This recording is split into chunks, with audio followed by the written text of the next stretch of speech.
Hey all.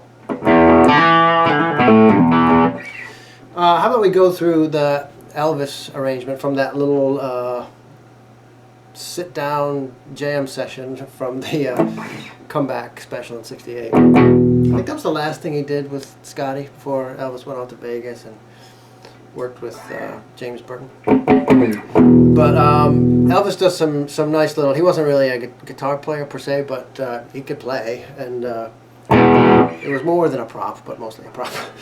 But let's go through his little electric part on that. It's a good little instructional 12-bar thing if you're learning. So it starts with this very typical 12-bar lick. I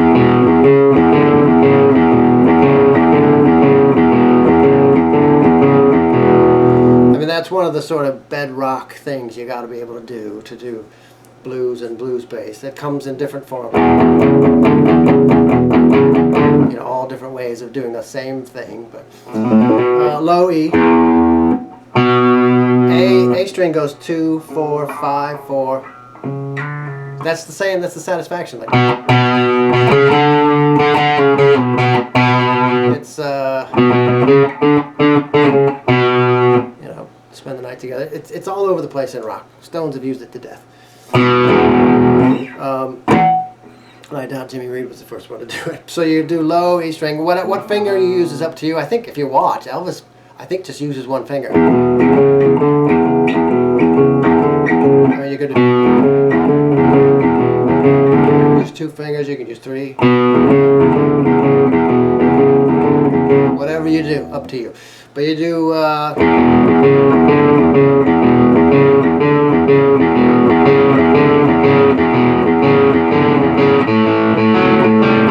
Do the same thing on the A and D string. Back to A, B.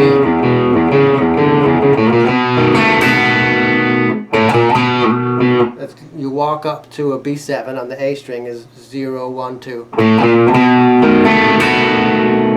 know B7.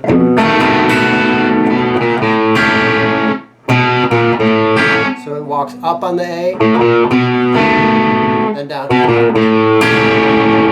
That's an A7.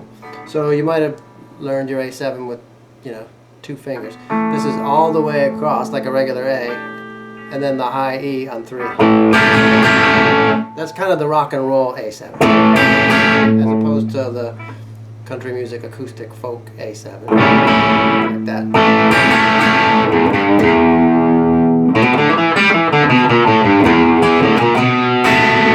Right, so it's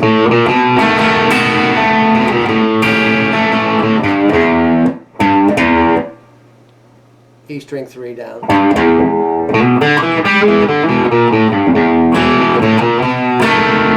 And Elvis does this little lick in different degrees of sloppiness.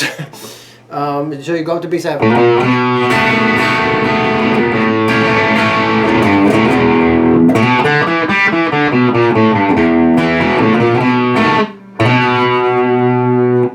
A string at 2. Hammer that. Do the same thing on the D string at 2.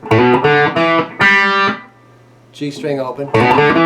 So break it into pieces. Then this next is the D string 2, 0.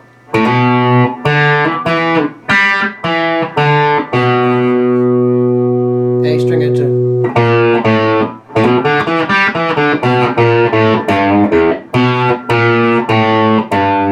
So when you get to the A, 2, 1, 0,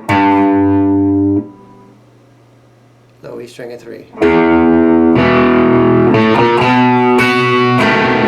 And you go back to B7, climb up. So let's do it slow.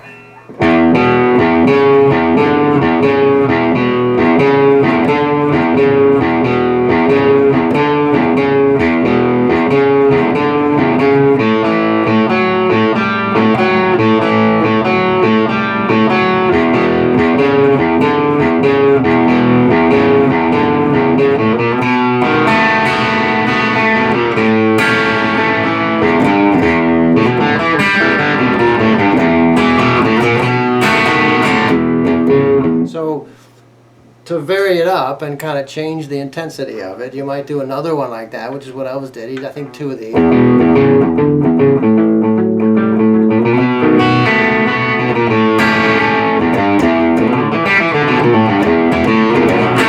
So then he gets into it, when he's like sort of going wild, and you can, it's awesome to watch. I mean, the guy was just, had charisma coming out of his ears, but you can tell he wants to kind of stand up and perform, you know. So after you...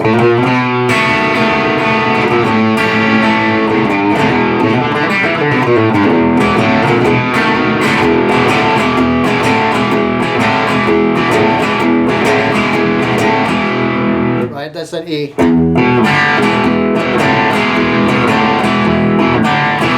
Off and on an E chord.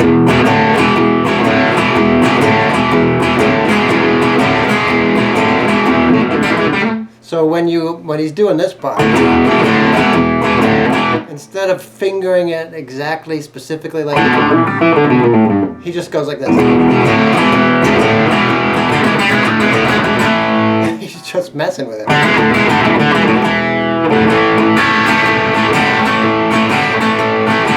Do the same thing on your A7.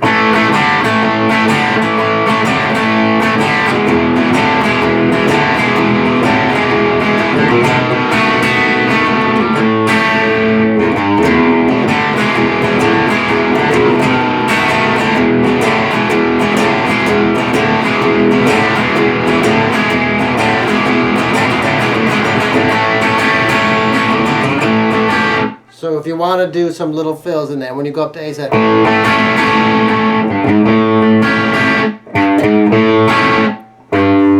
low E at 3, 4, then you're A.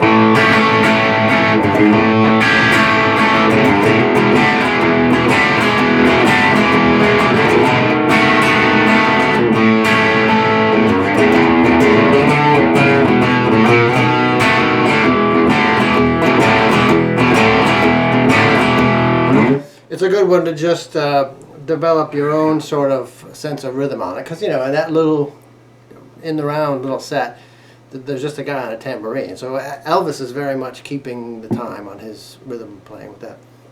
So that is to break that one out at a party would be a lot of fun, and you only need one guitar to do it, really.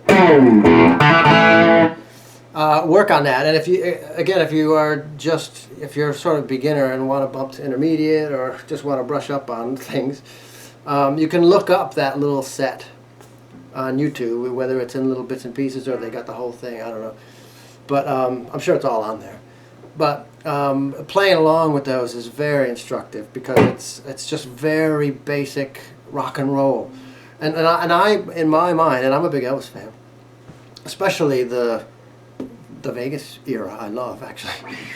But anyway, that was some of his best. That little informal jam session. Listen to his vocal on "Trying to Get to You."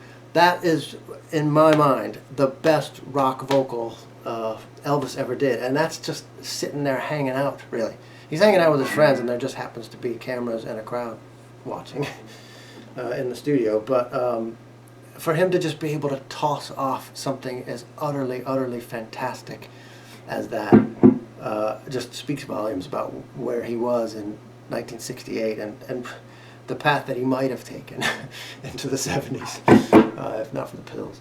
But anyway, good stuff to jam along with and really listen to. Like I said, when I was 16-ish, I learned that whole thing note for note. I would put the tape on and I could play the whole thing through. Very simple, basic stuff. But when you're learning like that, it's really important to be able to get through a complete song, start to finish.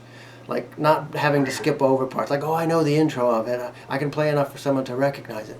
You got to be able to play songs all the way through. You're not a guitarist until you can do the whole thing, you know. So that's a good one to work on if you're just kind of learning stuff. Good luck.